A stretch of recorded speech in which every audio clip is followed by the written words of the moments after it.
Hello, everyone. Yes, I agree with Latvian Foreign Minister. Russia is delusional about its ability to sustain the war in Ukraine, especially losing between 1 and 2,000 people every single day. However, they don't care. There's no doubt in my mind that Latvia, like many other Ukraine allies, is speaking from a place of reason, from a place of sensibility, from a place of civilized discord. But I'd like to remind all of them, folks, you have all been part either of the Soviet Union or the Soviet bloc. Remember, when it comes to Russia, none of those things apply. They don't care.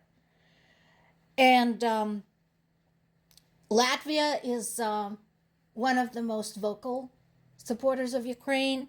They have built it into their budget to basically give 0.25% of their GDP to support Ukraine. They were part of several important initiatives. They were among one of the biggest participants of the drone development, and we talked many times how vital drones have become, particularly on the Ukrainian side. So, again, Latvia hugely appreciated. And I know why they're talking about, we need to abandon the as long as it takes mindset, and we need to think about the victory mindset and what that would take. Unfortunately, despite all of the reasoning, despite of the historical examples, Europe still seems to be on the fence. I think Ukraine and its allies, such as the Baltic states, such as Poland, have been hoping that the world would treat this threat as they eventually came to treat Hitler's invasion of Europe, especially considering that Hitler's early advances, such as the invasion of Sudetenland, have all of the same characteristics as Putin's initial annexation of Crimea, down to denials and then justifications of doing so. But for some reason, the world remains on the fence about this, and they're not treating it with sufficient seriousness. It is possible the reason for this is that Hitler's advances were very fast. He took over multiple countries in a very short period of time, whereas Ukraine has been holding Russia off for years now.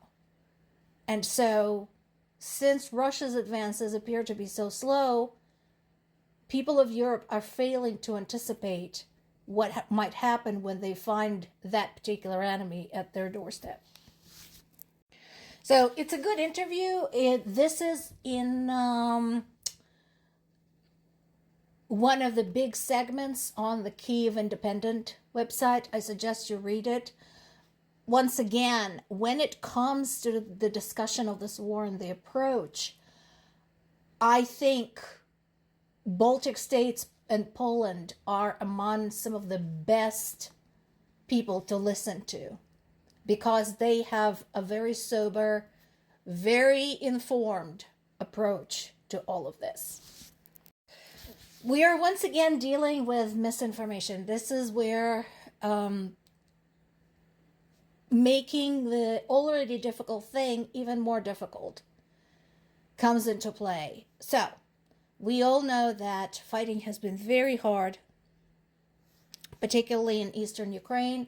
That's where our two surviving family members who were fighting there, they're still there. As you know, we lost one in action a year and a half ago, and then one has been taken POW, so we don't know what's going on with him, but we still have two more at the front. And so, that is the hot zone. But what doesn't help is the fact that Russia starts claiming that they have taken this area and that area without substantiating evidence. And then we have a contradiction, such as this one. Russia is insisting that they have captured the town of Kurachovo after a month-long assault. Again, let that sink in for a second. But that is according to Russia's defense ministry. Ukrainians are saying, yes, they are doing some attacks on urban areas, but they have not taken it. The fighting still continues. Going back to our drone discussion, particularly long distance drone discussion, there has been another devastating attack by Ukrainian drones against an oil depot at the military serving base far out into the Russian territory. This one took place in the city of Engels, and that's an interesting one. That's a really important object because that is also an airbase for Russian nuclear bombers. So, once again, military object hit successfully. Russian media tried to portray it as Russia actually destroying all of the drones, and it was their pieces that fell on top of this base that started a fire, to which I say, mission accomplished. It doesn't matter. Ukrainian drones went over there. Whatever the Russian air defenses did, it didn't work because the damn thing is still on fire and exploding. And what was their best response? Typical. Strike civilians. Actually, this is inaccurate. This death toll has gone up. This is a strike against my native city of Zaporizhia. I haven't heard from my parents yet, so I don't know if they were affected. According to this post from a Ukrainian source on Telegram, 13 people were killed and over 30 were hospitalized with heavy wounds.